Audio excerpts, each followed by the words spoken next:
For those of you that are new to Blue Ridge, my name is Jeremy. I'm one of the teachers and pastors here at Blue Ridge. And our mission as a church is helping people follow Jesus by equipping disciples to make other disciples. And part of that is not doing that alone, but doing it in community. And so that's why we structure our services the way that we do, because we believe everything should be done within the context of community. And so we gather in circles around tables. And so one of those things we know that it just helps to make sure there's at least 4 more people at every table. So in a moment, you're gonna look around, you're gonna say hey to the people at your table. And then if there's too many people at your table, you're gonna go and join someone else's table. If there's not enough, you're gonna invite some people to join you, or you're gonna make room and space at your own table if you wouldn't mind. Awesome. Take a few minutes, welcome one another. Go for it, guys.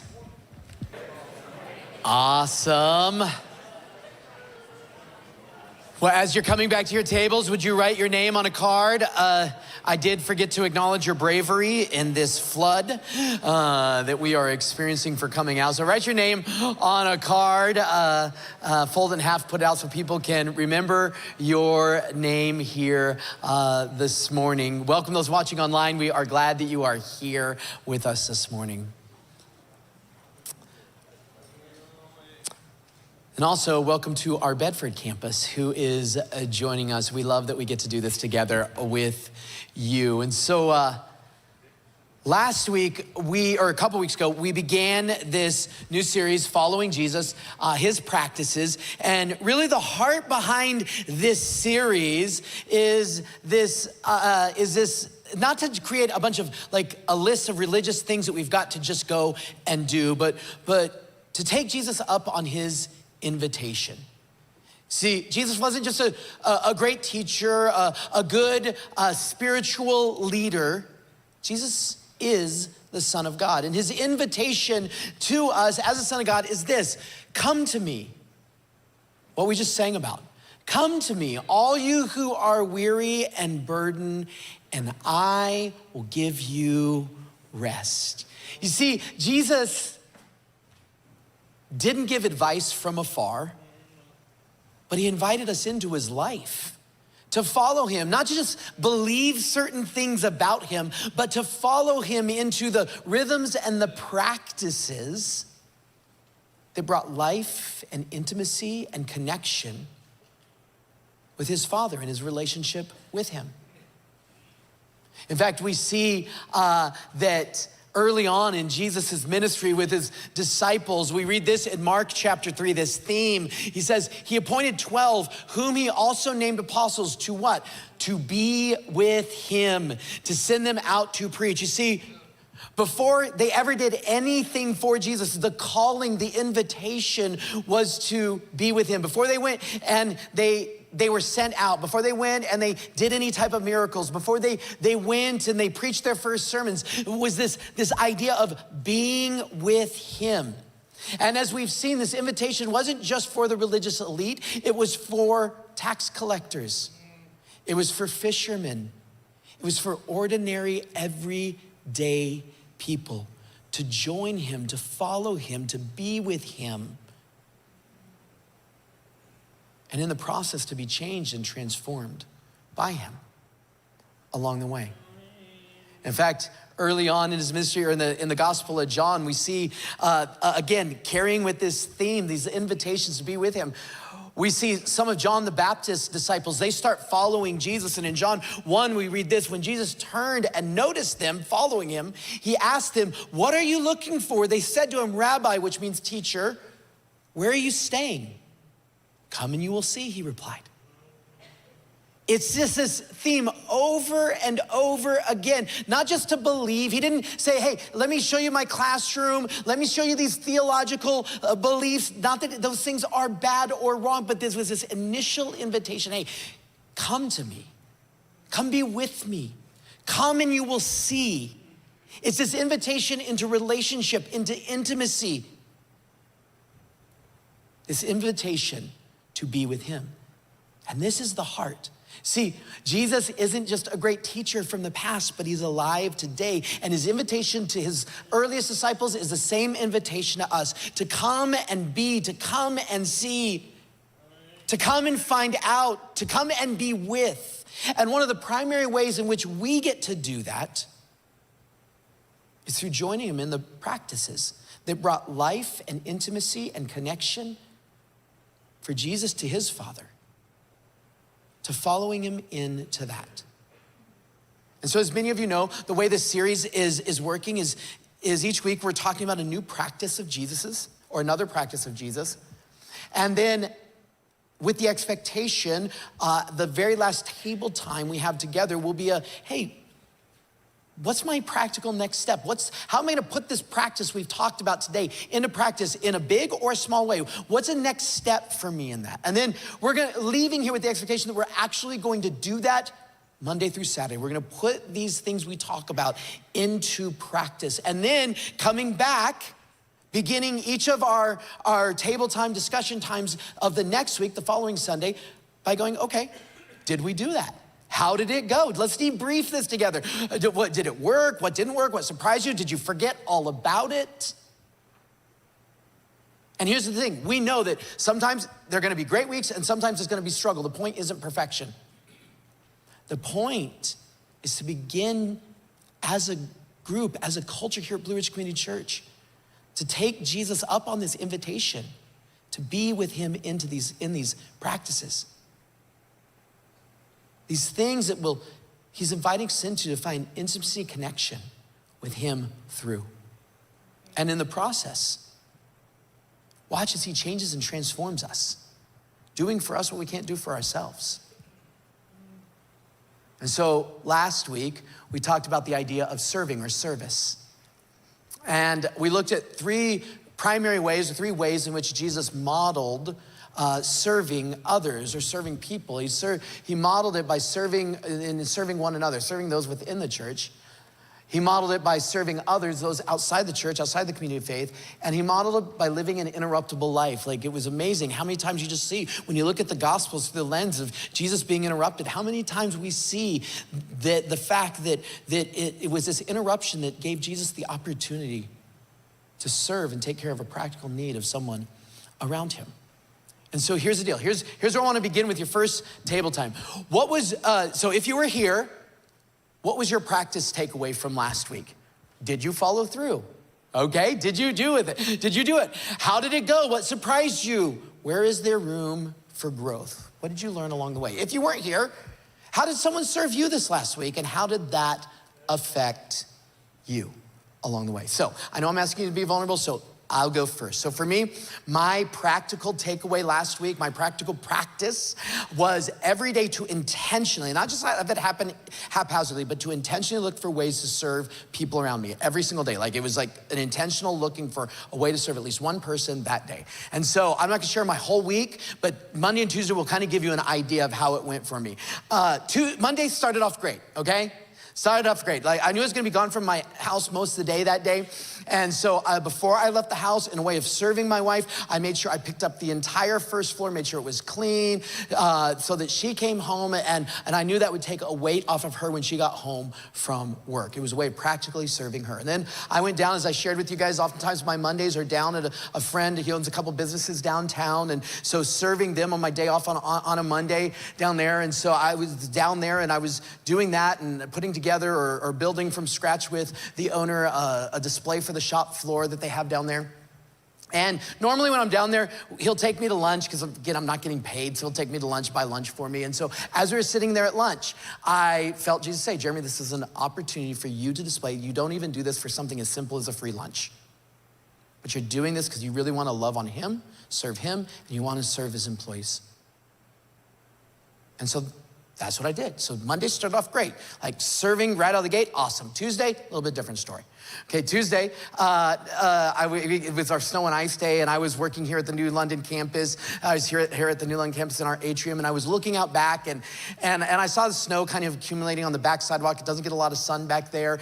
And I was like, you know, I should really go out there and shovel that and take care of that out there. And so I really did. I went over there to begin to do it. Then I looked out back and was like, well, it's really not as much as I expected. And there's really nobody meeting. There isn't gonna be anybody here at the building tonight. And they're probably not gonna meet tomorrow night. And by the next day, it's supposed to warm up, so it'll probably melt. And so I didn't end up doing it.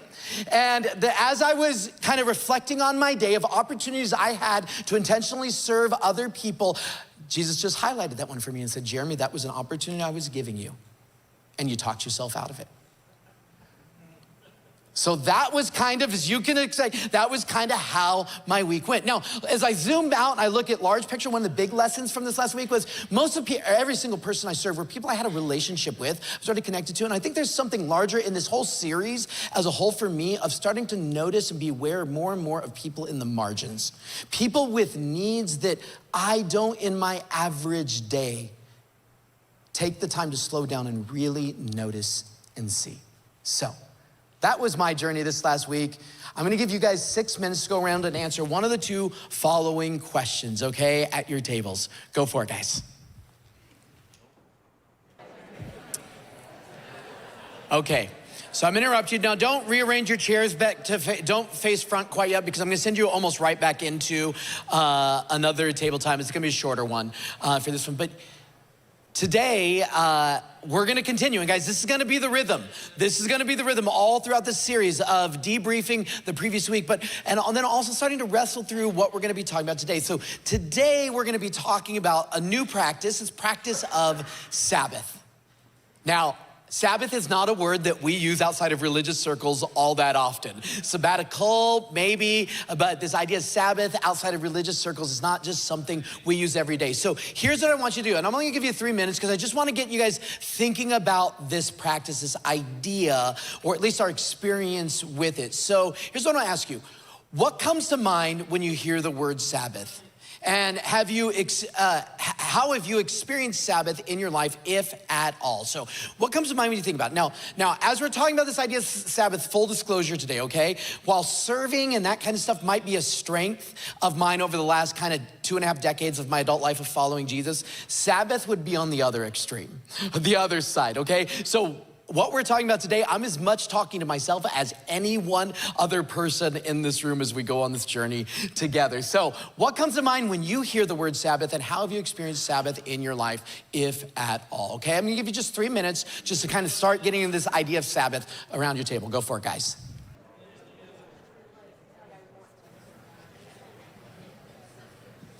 Okay, so like I said, Sabbath is really not an everyday word that we engage with. And so others of us, I'm sure just from your tables, because you see, we have different ideas, different thoughts, different experiences with this idea. So just a very, very quick kind of overview. Where did this idea of Sabbath come from, originate? How did it work? Some of the stuff many of you are gonna be very familiar with, but just to get us kind of all on the same idea, that what we see from the very beginning is that, well, what we see is this idea, this word Sabbath actually comes from a Hebrew word that means simply to rest or to cease, okay? To rest or to cease. That's this idea, the big idea, 60,000 feet above, this idea to rest or to cease. And we see from the opening chapters of Scripture that this is something that God modeled. If you're familiar with the creation account, you know this part where on the 7th day, after God had created all that we see and can't see in the previous 6 days,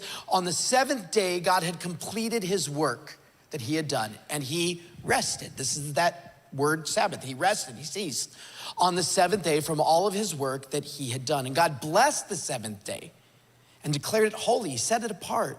For on it he rested, he Sabbath, he ceased from all of his work of creation. And so we see from the very beginning, this is important enough to God that he would model this right from the opening scriptures of the Jewish scriptures. And then very early on, it's not just that he modeled it, but he set the expectation that his followers would actually engage with this. We get to Exodus and God's giving Moses the law. You know, the law, part of it includes the 10 commandments. This actually makes it into the big 10, one of the top 10, like among don't lie, don't steal, don't covet, all those other things.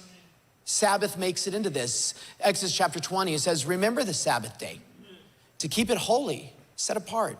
For you to labor 6 days and do all your work, but the 7th day is a Sabbath to the Lord your God. You must not do any work, you, your son, your daughter, your male or female servant, your livestock, or your resident alien who is within your city gates. He continues, for the Lord made the heavens and the earth, the sea and everything in them in 6 days. Then he rested, he Sabbath, he ceased on the 7th day.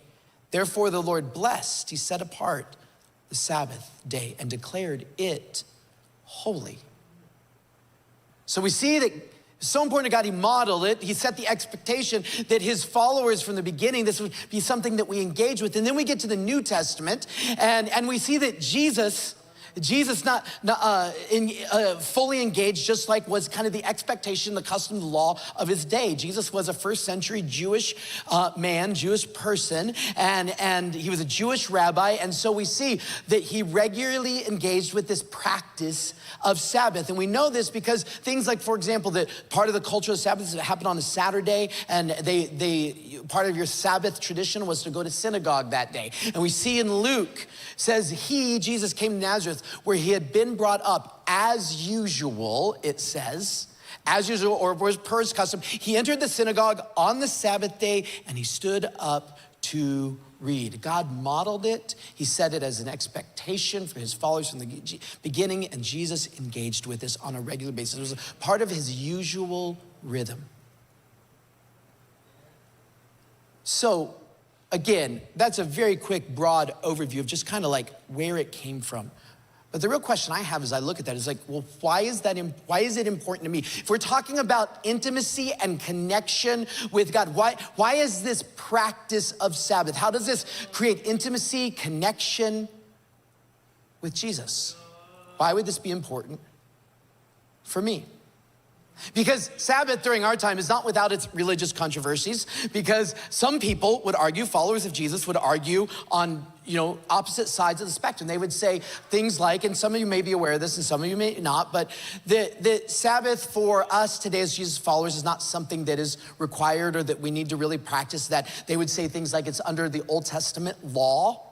And therefore Jesus came and he fulfilled that law. If you look at the New Testament, there is no command to followers of Jesus anywhere in the New Testament that you observe the Sabbath.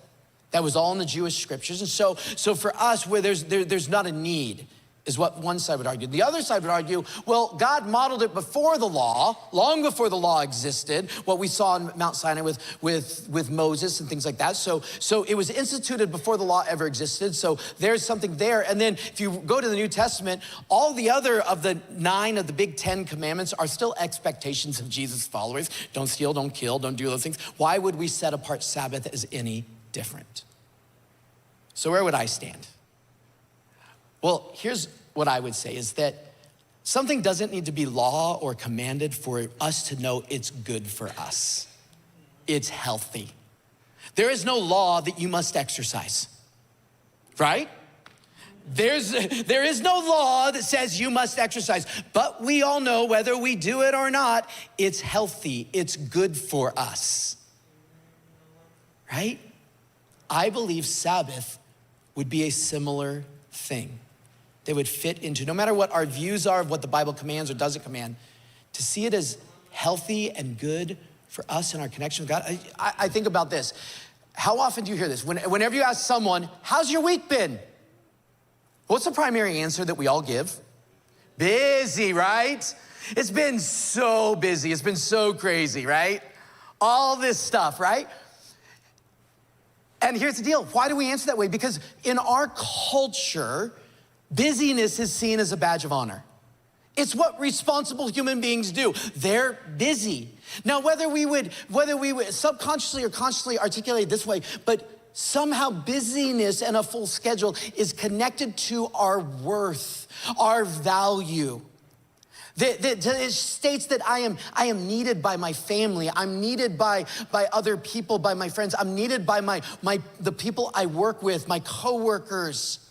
Somehow it's identity, it's worth, it's responsibility, it's value. But the reality is, I think you guys would know, those of you that have experienced moments and times and seasons of spiritual intimacy with Jesus, we know that spiritual intimacy is not found when we're moving at Mach 3. And when we fill our schedules, whether it's with work and or play, because we fill them with both. And I'm not saying these things are bad things. God created us to work, we're supposed to work. He created the world for us to enjoy, so we enjoy him by playing, by fun activities and things like that. Those are all things. But it's this thing of our inability to cease, intentionally cease from work and or play that creates this busyness, this rush, this hurry. And I know what I've experienced, and I know what I see Jesus model is that spiritual intimacy, connection with him rarely happens when I'm in a hurry. And so there's this obvious need, but guys, for me, Sabbath is an intimidating thing. I told you, this is not something I have nailed or figured out fully, but it's a huge area of growth because here's the deal. Like what I do for my work, and it's so fulfilling. Even in the hardest of times, I love what I get to do. The difference that I get to make and be a part of what God is doing in and through the world with people and lives and things like that. I could not imagine another job that I could engage with personally with the way that God has wired me that would be more fulfilling than what I get to do. So to think that I could find fulfillment in ceasing is hard for me to imagine. And I think it's hard for a lot of us to imagine. To find the time and the space where ceasing could actually be fulfilling in the way that these other things are fulfilling, we struggle with that. And so I know there's something in this that Jesus has for me, and I'm guessing we're not alone, but here's the deal. It's not about following my example in this, but this is about us learning together. So what does Jesus show us about this practice? This practice of ceasing, this practice of Sabbath. What does he model that can show us why intimacy and connection can be found with him in this place? Several things I see and I notice. I just want to move through. Sabbath is meant to be a gift from God. Sabbath is meant to be a gift from God. We see this in Mark chapter 2. Look at what Jesus is. Now, here's the deal. I love most of what we know from Jesus about Sabbath and his values around the Sabbath have to do with these moments where he gets in trouble for what he's doing on the Sabbath, okay? So I love that's oftentimes what we learn about kind of Jesus's heart is times where the religious leaders are trying to catch him doing something wrong or correct him. And so on the Sabbath, there's a particular Sabbath day early on in his ministry, he was going through the grain fields and his disciples began to make their way, picking some heads of grain. The Pharisees, the religious leaders, said to him, "Look, why are they doing what is not lawful on the Sabbath?" Okay, so the Pharisees had this practice that was called building a fence. And what it was is they were so scared of violating the religious law that they built these fences to move themselves as far away from even accidentally violating the law. And so by this time, there was around 30, I think it was 36 or 39, I think it's 39, oral kind of traditions about, even though God in the Jewish scriptures never fully defined what work was, that they had come up with these 36 or 39 definitions that would be a violation of the Sabbath. And one of those had to do with like agricultural stuff. Like you're not supposed to go out in your field and like plow your fields on the Sabbath and all those kinds of things. So that's what they're getting on Jesus for. It's like they're nitpicking Jesus like, hey, your disciples, they're violating the Sabbath. They just picked some heads of some grain, putting it in their mouth and chewing it. That's a violation of the Sabbath. Look at Jesus' response. He said to them, "Have you never read what David and those who were with him did when he was in need and hungry?" So talking about King David, David and Goliath. How he entered the house of God in the time of Abiathar, the high priest, and ate the bread of the presence, which is not lawful for anyone to eat except the priests, and also gave some to his companions. So basically what Jesus is doing here, we don't have to understand everything that's going on, but basically there was a certain bread that was set aside just for the priests within the temple, just for them to eat.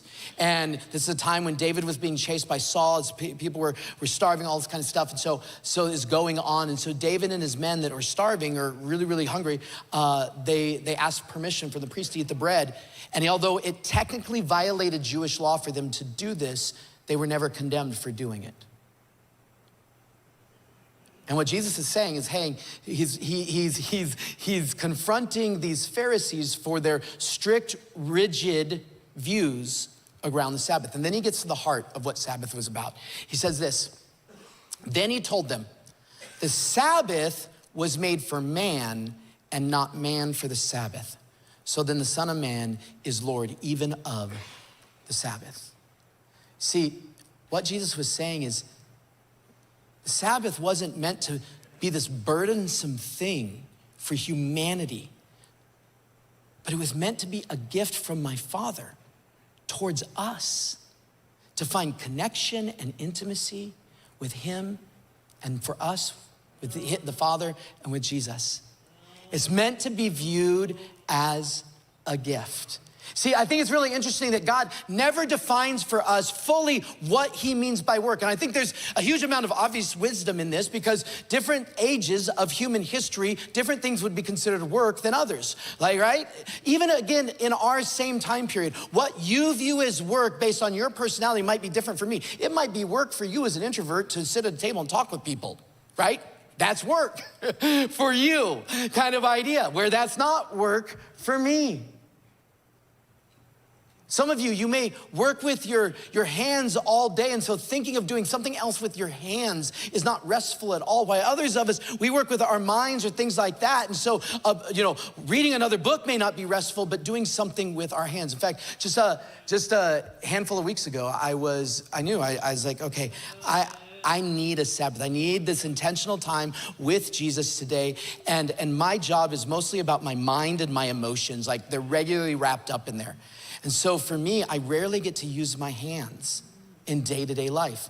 And so for me, ceasing and breaking the rhythm that day was to make an intentional choice to be with Jesus by going to Home Depot, literally picking up a whole sheet of plywood and to make this bookshelf for my oldest daughter. Now, this was not off of some to-do list. This wasn't a project hanging over me. This wasn't something that I had promised that I hadn't followed through with. It was a complete surprise to her. There was no expectation. It was just, I just want to rest with you, Jesus, by doing this thing. It was this intentional choice of breaking from my normal rhythm to be with him,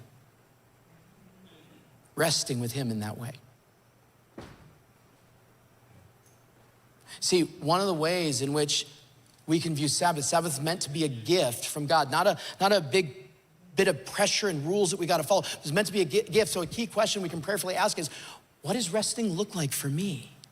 Like as I'm thinking through, God, what might you want to do with me with this idea of Sabbath? Given my personality, given what I do for a living, given the structure of my work week, whatever that may be, school or whatever, what does resting look like for me? And prayerfully asking, God, would you show me? Because that probably has something to do with the way that we can step into this practice of Sabbath. Second thing we see, Sabbath is an invitation by Jesus to heal. Sabbath is an invitation to heal. It is powerful when you look at this. How many times, again, Jesus was always getting in trouble for healing on the Sabbath, right? And so we see this connection that Jesus makes between healing and the Sabbath over and over again. In Luke chapter 13, this woman had spent 18 years bent over. And so Jesus heals her. And the religious leaders are confronting him on this. And Jesus says to them, Satan has bound this woman, a daughter of Abraham, for 18 years. Shouldn't she be untied from this bondage on the Sabbath day? Jesus sets this expectation that healing and the Sabbath, they go hand in hand.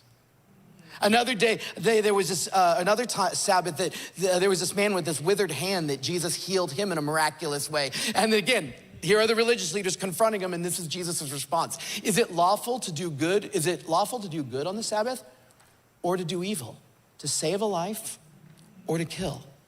Jesus is regularly connecting this whole idea of healing. That Sabbath is this invitation for us to heal. How do we heal on the Sabbath?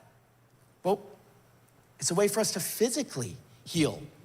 It's in the physical manner, that our bodies were not meant to work nonstop, to not be constantly busy. And so when we cease, when we take a break from that, It's a way for our bodies to start to rejuvenate. Some of us, the most holy takeaway, Woody's said this, our founding pastor who serves out of Bedford, has said this in the past, and I just love it. Some of the most holy, maybe the most holy thing you can do with God this week is just take a nap. Just take a nap. Because he wants you to rest in him, as we'll see. It's a way for us to heal emotionally and mentally when we're constantly going, whether it's with good things or bad things, whether it's with entertainment or it's with work or whatever, when we're constantly going, there's no time to process our emotions, our feelings, where we are, the thoughts in our head, to take time to breathe, to find space. Sabbath is about ceasing from all that other stuff so that we can find the space to heal mentally, emotionally. Sabbath is an invitation to heal spiritually. That our identity and pride, the best thing about us is not what we produce, but who we are in Jesus. Not about what we bring to the table and what we can give everyone else in our life, but who we are in Jesus. Sabbath is this invitation to heal. A key question to prayerfully ask is, where am I in need of healing? Because that might guide and direct what a Sabbath practice might begin to look like, what I might need, the healing in my soul, my emotions, relationally, physically, spiritually, what I could engage with to find rest in this. And finally, Sabbath is permission to rest with Jesus. And this may sound repetitive, but it's permission, and that's a key word. It's permission to rest with Jesus. Look at this passage once again with me from the song that we sang. Matthew chapter 11:28, come to me, all you who are weary and burdened, and I will give you rest. Take my yoke upon you. Learn from me because I am lowly and humble in heart, and you will find rest for your souls. For my yoke is easy and my burden is light. Parents, moms specifically, there's a real thing with mom guilt, right? I can't step away because I'm letting someone down. Sabbath is permission to walk away from the guilt of not producing, not being, not proving, but as an invitation or as a permission to rest with Jesus. I think for a lot of us, he needs us to hear that. That we walk through our week and we look back and we see all the things that we didn't accomplish, and the weight of it all continues to carry on our shoulders, making us feel like we're not enough. And Sabbath is this regular reminder of in Jesus, with him.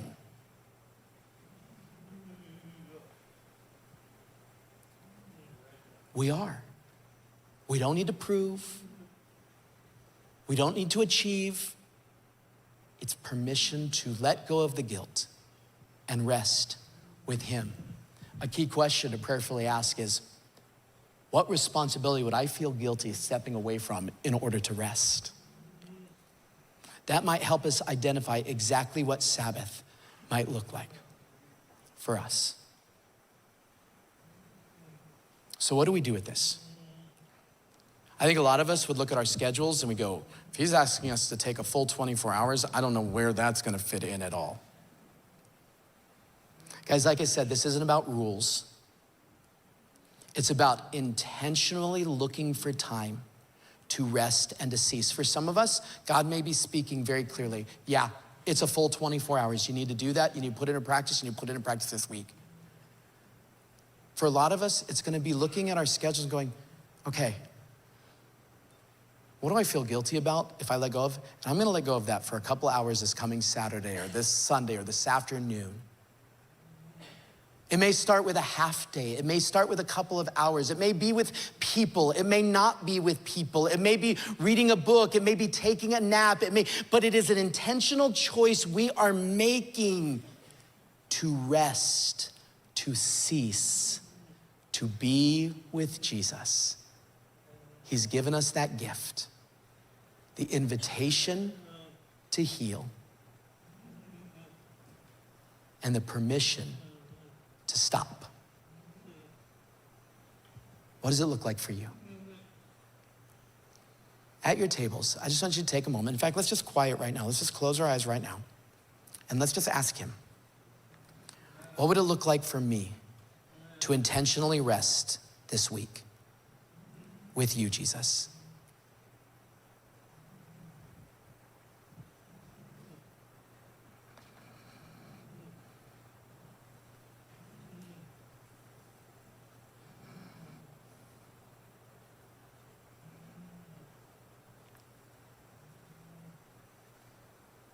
What is one step towards Sabbath you can take this week? Would you go around your tables? And for those of you that know immediately, would you give everyone else at your table the gift of going second by sharing first? Go for it, guys.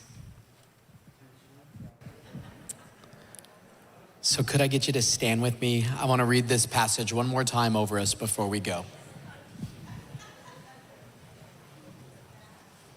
Listen to Jesus' invitation. Listen to his heart. Matthew chapter 11, verses 28 through 30 again.